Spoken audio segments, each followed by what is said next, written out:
¿Te va a llevar la oración? Sí, porque Dale. quiero hacer una oración de reparación. Es decisión suya. De reparación al Sagrado Corazón. A las 8:30, lo más tarde. En una hora cabal. Buenas noches. ¿Cómo se encuentran, hermanos? Gloria al Señor. ¿Cómo no estar bendecidos si estamos en la casa del Señor? Imagínense qué privilegio tan grande tenemos nosotros de poder estar aquí en la casa del Señor. Y pues a mí me da mucho gusto estar una vez más aquí con ustedes. Lo único que pues ya me han dicho que el tiempo es muy cortito, pero yo sé que la mayoría traen la palabra de Dios, ¿verdad que sí? Pues ya dijeron que no. Pero el celular sí lo traen. Ah, no, si ese no se les olvida. La Biblia la puedan dejar, pero el celular no. Así es que le voy a dar permiso de que hoy use el celular también, porque es para las cosas de Dios. Porque vienen muchas cosas que quiero que veamos. Y lo primero es lo que dice Primera de Pedro 4 en el versículo 11. Primera de Pedro 4:11, quiero que alguien me lo lea para que vean que lo que vamos a hablar no es porque a mí se me ocurrió, sino porque está ahí en la palabra de Dios. Así es de que quiero que me lean, por favor, lo que dice ahí, Primera de Pedro 4:11. Eso es nada más para empezar, para que vean que, pues precisamente vamos a hablar con la palabra de Dios. Quien lo encuentre dice amén. Se pone de pie y lo lee para que puedan escucharlo todos, por favor. Lo más fuerte posible. Adelante. Si alguno habla, hable conforme a las palabras de Dios. Si alguno ministre conforme al poder que Dios da, para que todo sea Dios glorificado por Jesucristo. Palabra de Dios. Vean esto, la palabra de Dios dice, si alguien predica, hable como quien entrega palabra de Dios. Y eso es precisamente lo que vamos a hacer hoy en este día. Pero antes de que entremos al tema, vamos a hacer una oración al Espíritu Santo. Le voy a invitar a que cierre sus ojos un momentito y vamos a hacer esa pequeña oración al Espíritu Santo para pedirle su sabiduría, porque nosotros estamos muy faltos de sabiduría. Amadísimo Espíritu Santo, aquí estamos, los que tú has elegido esta noche para escuchar tu palabra. Y por ello queremos pedirte, Espíritu Santo, que abras nuestra mente, nuestro corazón, nuestro entendimiento, que nos regales tu sabiduría para poder entender y comprender tu santa palabra. Espíritu Santo, llénanos de tu sabiduría, prepara nuestro corazón como esa tierra donde hoy tu semilla se siembra, esa semilla tuya que es tu palabra, Señor. Te pedimos que prepares esa tierra que es nuestro corazón para que se siembre en ella.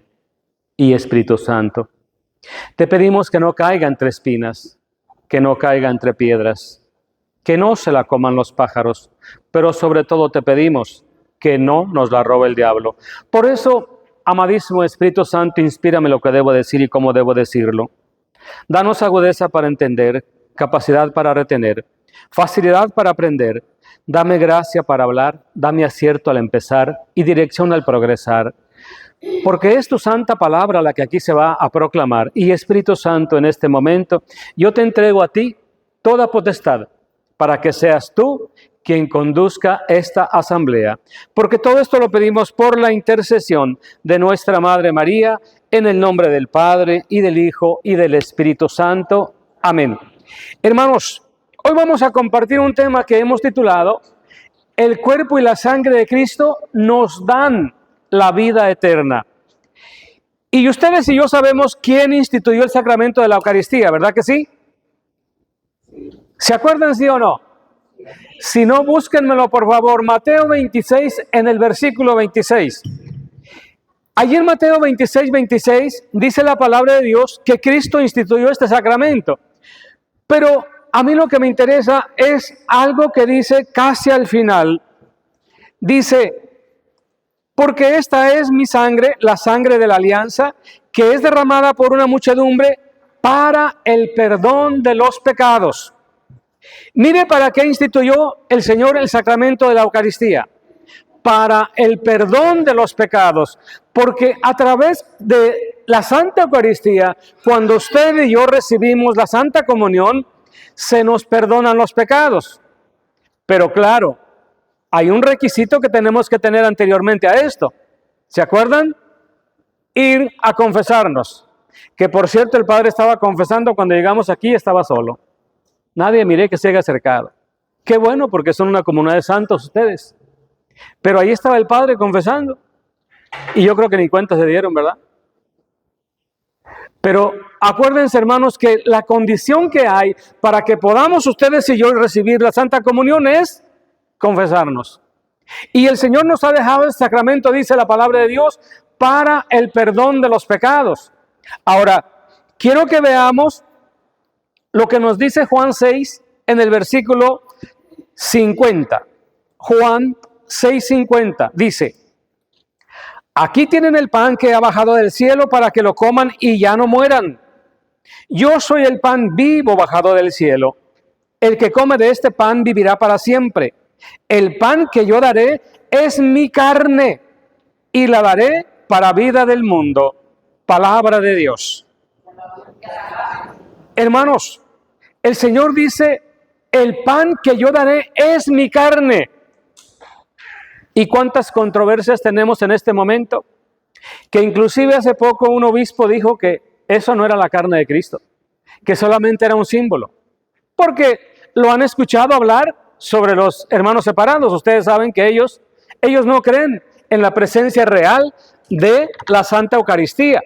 Ellos dicen que es un símbolo. Y pues desgraciadamente nos vamos contaminando muchos. Y este obispo, que no me acuerdo ahora su nombre, pero él dijo que no era realmente el cuerpo de Cristo. Pero si aquí lo dice la palabra de Dios, el pan que yo daré es mi carne y la daré para vida del mundo.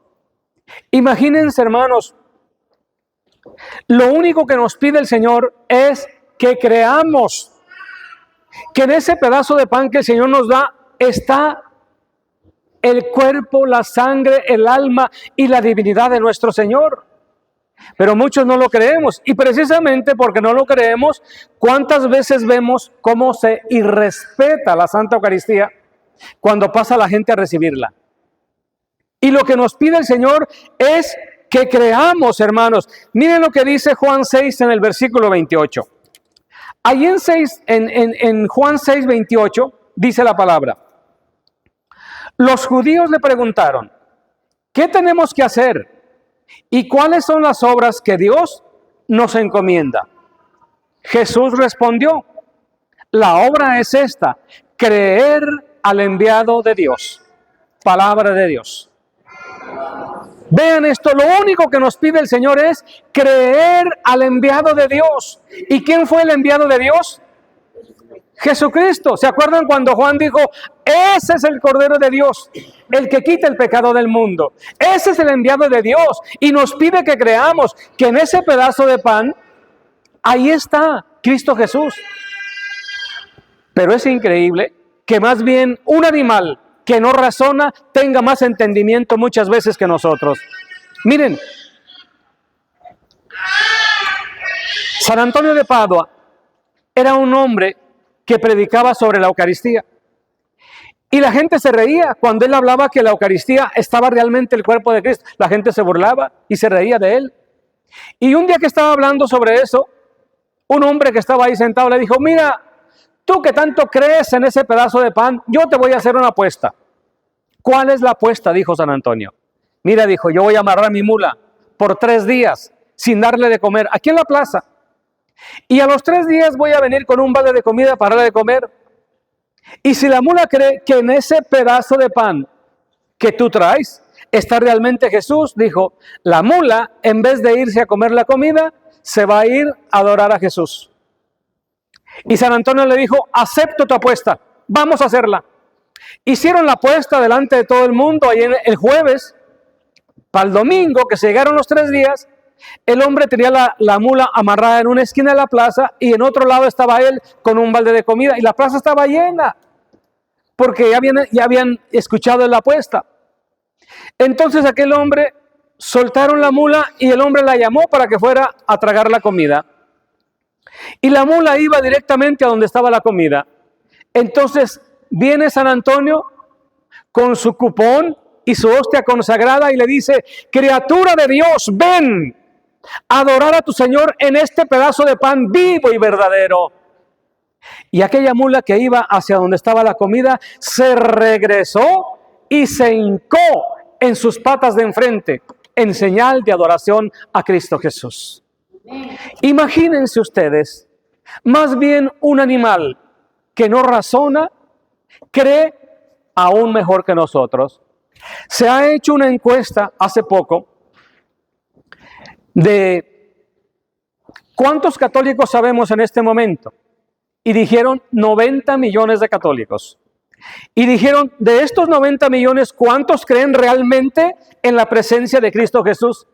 Y dijeron solo el 63%. O sea, que de 90 millones que habemos de católicos, solamente 63 millones creen realmente en la presencia real de Cristo Jesús. ¿Por qué? Porque no lo hemos entendido. Porque estamos como los primeros discípulos que seguían a Jesús. Vean lo que nos dice Juan 6 en el versículo 66. Allí en Juan 6, 66 dice la palabra: a partir de ese momento, muchos de sus discípulos dieron marcha atrás y dejaron de seguirlo.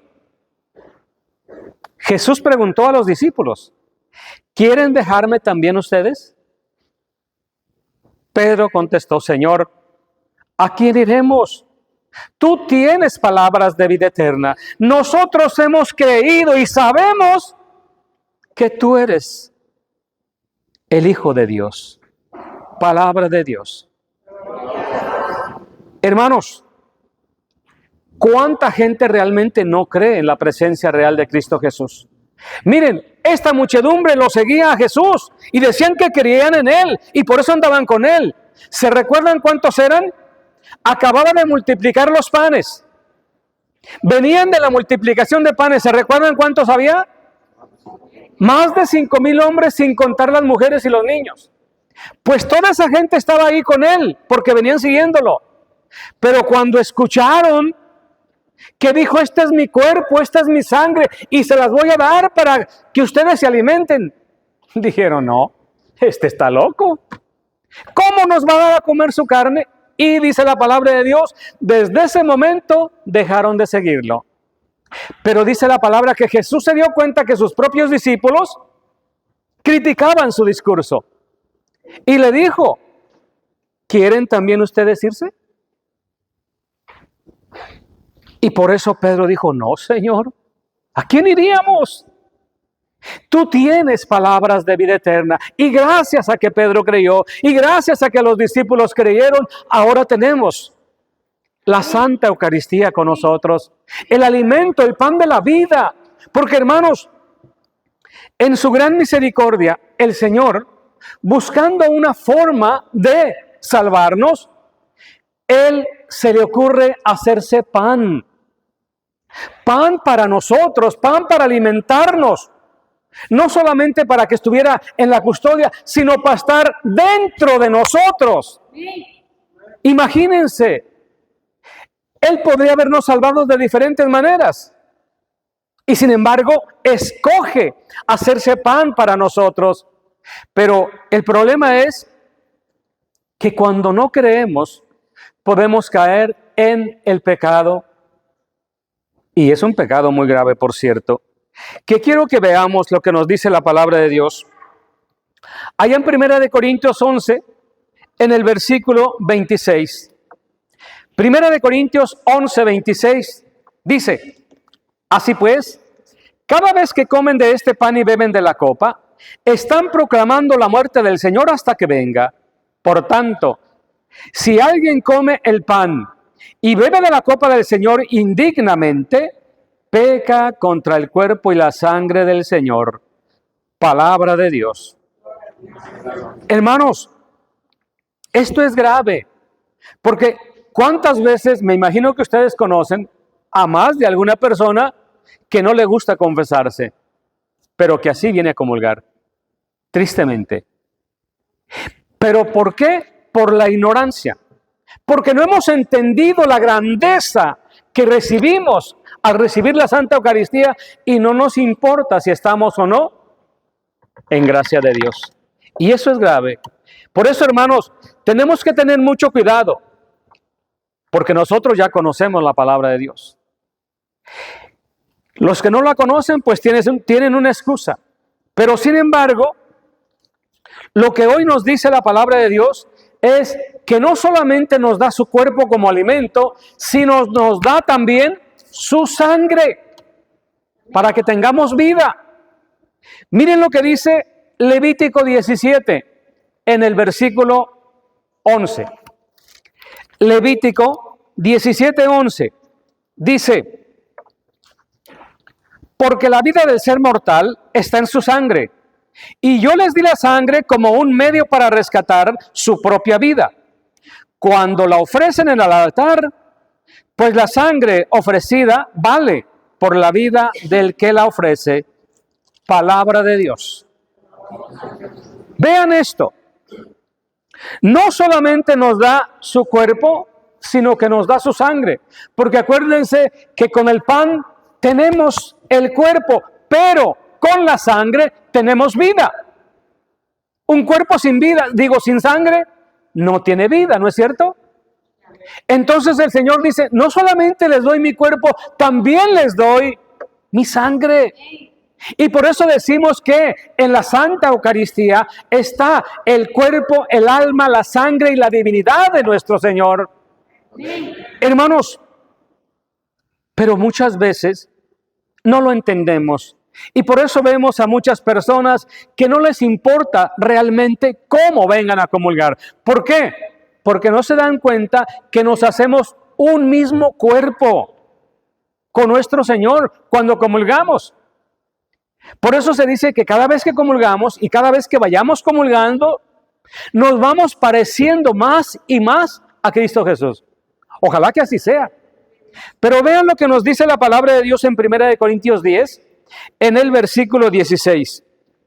1 Corintios 10, 16. San Pablo nos pregunta así, dice: ¿la copa de bendición que bendecimos no es comunión con la sangre de Cristo? ¿Y el pan que partimos no es comunión con el cuerpo de Cristo? Como uno es el pan, todos pasamos a ser un solo cuerpo, participando todos del único pan, palabra de Dios. Imagínense, pasamos a ser un solo cuerpo con Cristo Jesús. Entonces, ¿cómo deberíamos ir ustedes y yo preparados para recibir la Santa Comunión? Sabiendo que vamos a unirnos con Cristo Jesús, que va a ser un cuerpo, Él con nosotros y nosotros con Él. Mire, Santa Teresa de Ávila decía que cuando ustedes y yo comulgamos, es el momento más sublime que ustedes y yo tenemos con Cristo Jesús. No hay otro momento tan sublime como cuando ustedes y yo comulgamos. Porque se fijan que cuando comulgamos, la hostia se pega en el paladar, arriba. Santa Teresa dice que cuando la hostia se pega arriba, le hacemos un pequeño altar al Señor. Ya no solamente somos el cuerpo de Cristo, el templo de Cristo, sino que ahora nos convertimos en un pequeño sagrario de Cristo Jesús. Mire, ni siquiera la hora santa que tenían el Santísimo expuesto, ni siquiera la hora santa que nos afanamos tanto. Es más, ni aunque el sacerdote pase y le ponga la custodia en la cabeza, aún así le queda exterior, ¿sí o no? Pero cuando comulgamos, el Señor está dentro de nosotros. Por eso dice Santa Teresa que en ese momento es cuando ustedes y yo tenemos que hablar con el Señor de tú a tú, como hablamos con el ser que más amamos. En ese momento dice, no debemos de distraernos, pero absolutamente de nada, sino esa comunión, Él conmigo y yo con Él. Mire, yo no sé si ustedes lo han hecho, lo han logrado hacer alguna vez, pero yo he logrado mantener la hostia sin consumir casi 10 minutos. Ahora que puedo hacerlo, porque antes no podía, porque estaba tocando la misa y salíamos primero a comulgar, tenía que, en lo que llegaba al coro, tenía que consumir la hostia para empezar a cantar el canto de comunión. Pero ahora que me he retirado y que puedo ir a misa todos los días, gracias a Dios, puedo mantener la hostia. Es más, hoy en la mañana, que estaba ofreciendo la misa por cada uno de ustedes, logré salir con la hostia sin consumir, irme para la casa y la vine consumiendo casi como medio camino. Hagan la prueba. No la consuman inmediatamente. Traten de prolongarla ahí en su boca lo más que puedan, pero no se distraigan. Dense cuenta a quién tiene dentro de usted y háblele y pídale. Ese es el momento, como cuando estamos, háganse de cuenta aquella parábola del leproso enfrente de Jesucristo. Señor, si quieres, tú puedes limpiarme. No hay otro momento, hermanos, que podamos tener esa intimidad con nuestro Dios. Aprovéchenla, por favor. La próxima vez que vaya a recibir la Santa Comunión, no la consuma, porque ese es el momento que vamos a tener más sublime de toda nuestra existencia, cuando recibimos la Santa Comunión. Y también por eso es importante que nosotros vayamos preparados. La palabra de Dios, nos entreguemos nosotros